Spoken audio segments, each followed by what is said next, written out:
अस्सलामुअलैकुम दोस्तों, क्या आप ये जानते हैं कि 2016 में साइंटिस्ट ने हमारी जमीन से 4.6 बिलियन लाइट ईयर्स दूर एक सुपरनोवा को ऑब्जर्व किया था।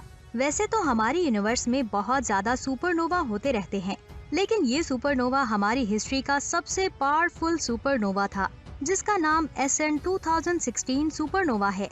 इसकी पावर का अंदाजा आप इस बात से लगा सकते हैं कि ये सुपरनोवा हमारे सूरज से 100 गुना बड़े स्टार का था। इस तरह के सुपरनोवा को आज तक सिर्फ थ्योरेटिकली ही देखा गया है। रियलिटी में ऐसे सुपरनोवा नहीं देखे जाते।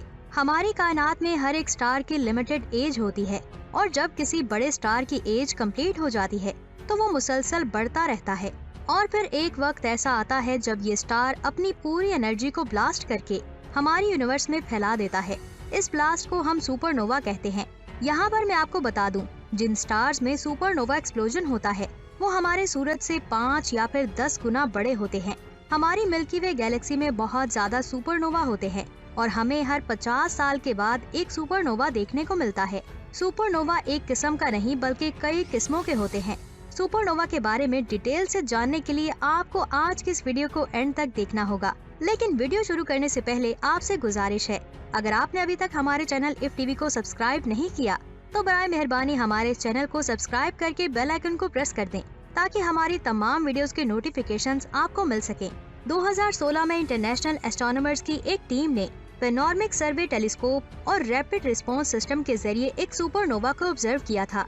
इस ऑब्जर्वेशन को क्लियर करने के लिए इन्होंने हबल स्पेस टेलीस्कोप और कई दूसरे टेलीस्कोप्स की मदद ली थी।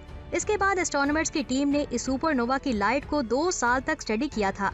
साइंटिस्ट के मुताबिक ये सुपरनोवा बहुत ज्यादा रेयर है और उनका कहना है कि सुपरनोवा के इतने खतरनाक ब्लास्ट के पीछे की वजह इसके पड़ोसी स्टार के सुपरनोवा से निकलने वाली गैसेस हैं।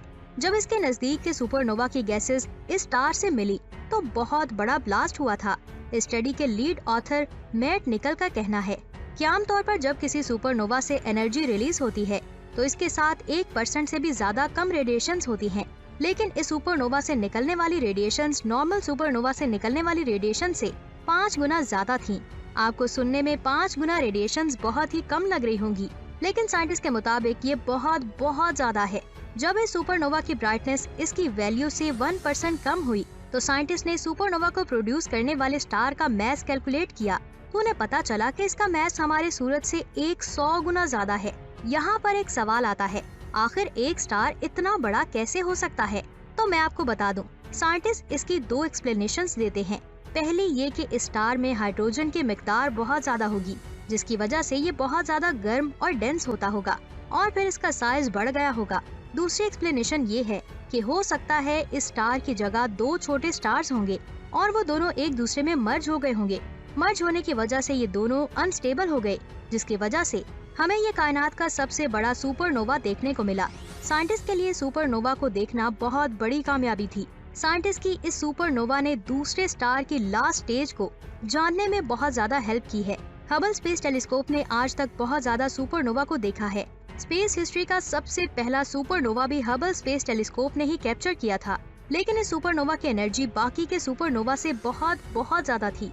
यहाँ पर मैं आपको बता दूं, सुपरनोवा डिफरेंट टाइप्स के होते हैं, जिनमें बहुत सारे सुपरनोवा नॉर्मल होते हैं, लेकिन कुछ बहुत ही ज्यादा रेयर भी होते हैं। सबसे कॉमन सुपरनोवा टाइप 1 और टाइप 2 होते हैं। टाइप 1 सुपरनोवा के स्टार व्हाइट ड्वार्फ स्टार होते हैं। साइज में बड़ा होने के बाद इन स्टार्स में न्यूक्लियर रिएक्शन शुरू हो जाता है। इसके बाद इनकी कोर अनस्टेबल हो जाती है, जिसकी वजह से कोर से एनर्जी बाहर निकलने लग जाती है, लेकिन इनकी हाई ग्रेविटेशनल फोर्स की वजह से ये एनर्जी बाहर नहीं निकल पाती, जिसकी वजह से ये एनर्जी इनके सरफेस पर मौजूद हाइड्रोजन तक पहुंच जाती है। जब ये एनर्जी हाइड्रोजन से मिलती है तो एक ब्लास्ट होता है जो सुपरनोवा की वजह से बनता है। यहाँ पर मैं आपको बता दूं, हमारे सूरज का एंड भी टाइप 1 सुपरनोवा के साथ होगा। सूरज की एनर्जी मुसलसल बढ़ती रहेगी। इसके बाद ये एक रेड जायंट स्टार बन जाएगा जो साइज में इतना बड़ा हो जाएगा कि मरकरी, वीनस, अर्थ और मार्स को निकल जाएगा। इतना ज्यादा डेंस होने के बाद सूरज की सतह पर न्यूक्लियर रिएक्शन होना शुरू हो जाएगा, जिसकी वजह से बहुत बड़ा ब्लास्ट होगा। आइए अब बात करते हैं टाइप 2 सुपरनोवा की। टाइप 2 सुपरनोवा हमारे सूरज से 10 गुना ज्यादा बड़े स्टार के सुपरनोवा को कहते हैं। टाइप 2 सुपरनोवा भी तकरीबन टाइप 1 सुपरनोवा की तरह ही होता है, लेकिन इसके स्टार का मैस बहुत ज्यादा होता है। टाइप 1 और टाइप 2 सुपरनोवा को तो आप सब समझ ही गए होंगे। यहाँ पर एक और सवाल आता है, क्या सूरज से 50 गुना बड़े स्टार का सुपरनोवा भी इसी तरह से होता है? तो शायद ऐसा नहीं हो सकता, लेकिन ये भी हो सकता है कि ये स्टार यूनिवर्स के मॉन्स्टर यानी कि ब्लैक होल में तब्दील हो जाए। सुपरनोवा इतनी ज्यादा एनर्जी रिलीज करते हैं कि वो अपने नजदीकी प्लैनेट्स को पूरी तरह से तबाह कर देते हैं। इसका मतलब ये हुआ कि अगर कोई सुपरनोवा हमारी जमीन के नजदीक हुआ तो वो हमारी जमीन को खत्म भी कर सकता है। क्या हुआ, घबरा गए सब? साइंटिस्ट का कहना है कि हमारी जमीन के नजदीक ऐसा कोई भी सुपरनोवा नहीं होगा। आज तक जितने भी सुपरनोवा एक्सप्लोजन्स हुए हैं वो हमारी जमीन से लाखों करोड़ों लाइट ईयर्स दूर हुए हैं। हमारी जमीन के सबसे ज्यादा नजदीक जो सुपरनोवा हुआ है, साइंटिस्ट ने उसे 1987 में रिकॉर्ड किया था। सुपरनोवा 1987 ये जमीन से 1,68,000 लाइट ईयर्स दूर था, लेकिन हम इसे आसानी से देख सकते हैं। फ्यूचर में जमीन के सबसे ज्यादा नजदीक सुपरनोवा एक्सप्लोजन होगा, जो जमीन से 150 लाइट ईयर्स दूर एक स्टार में होगा। ये डिस्टेंस बहुत ज्यादा है। साइंटिस्ट के मुताबिक जमीन से 100 लाइट ईयर्स दूर सुपरनोवा इसे कोई भी नुकसान नहीं पहुंचा सकेगा। हमारे सबसे ज्यादा नजदीक सुपरनोवा बेटलजूस स्टार में होगा। बेटलजूस एक रेड जायंट स्टार है जो हमारे सूरज से भी बहुत ज्यादा बड़ा है। अगर इस स्टार को हमारे सोलर सिस्टम में सूरज की जगह पर फिट कर दिया जाए तो ये एस्ट्रॉयड बेल्ट और सोलर सिस्टम के तमाम प्लैनेट्स को निगल जाएगा। इस स्टार को अक्टूबर 2019 में पहली बार उस वक्त देखा गया था जब इसकी लाइट मुसलसल डिम हो रही थी, और एक वक्त ऐसा आ गया था जब इसकी लाइट 40% रह गई थी। साइंटिस्ट का कहना है कि स्टार का एंड किसी भी वक्त हो सकता है, लेकिन यहाँ पर हैरान कर देने वाली बात ये है कि ये स्टार हाल ही में अपनी फुल ब्राइटनेस के साथ चमक रहा था। अगर इस स्टार में सुपरनोवा एक्सप्लोजन होगा तो इसे हम जमीन से आसानी से देख सकेंगे। इस स्टार के सुपरनोवा की जमीन पर इतनी ज्यादा लाइट होगी कि हमें रात को भी ऐसा लगेगा जैसे दिन ही है, लेकिन मौजूदा सूरत हाल को देखते हुए ऐसा लग रहा है जैसे हमें सुपरनोवा के लिए 1 साल मजीद इंतजार करना पड़ेगा। आइए अब जानते हैं, अगर हमारी जमीन से सिर्फ 30 लाइट ईयर्स दूर सुपरनोवा हुआ तो क्या होगा। तो मैं आपको बता दूं, सुपरनोवा के वक्त जब कोई स्टार अपनी एनर्जी रिलीज करता है तो उसमें से एक्स रेज और गामा रेज निकलती हैं, जो कई लाइट ईयर्स दूर तक फैलती हैं।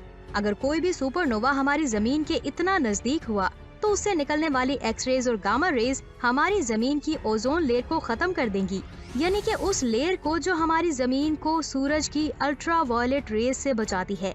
अगर ऐसा हुआ तो हमारी जमीन से जिंदगी का नामो निशान ही मिट जाएगा। ये सुनकर आपने घबराना बिल्कुल नहीं, क्योंकि साइंटिस्ट के मुताबिक अभी ये सब होना नामुमकिन है। सुपरनोवा बहुत ज्यादा फैंटास्टिक होते हैं। जितने ही ये खूबसूरत लगते हैं उतने ही खतरनाक भी होते हैं। इफ टीवी के दोस्तों, आज की अमेजिंग वीडियो आपको कैसी लगी नीचे कमेंट्स करके जरूर बताएं, और हाँ, चैनल को सब्सक्राइब करना मत भूलें। अपना बहुत सारा ख्याल रखें। अल्लाह हाफिज।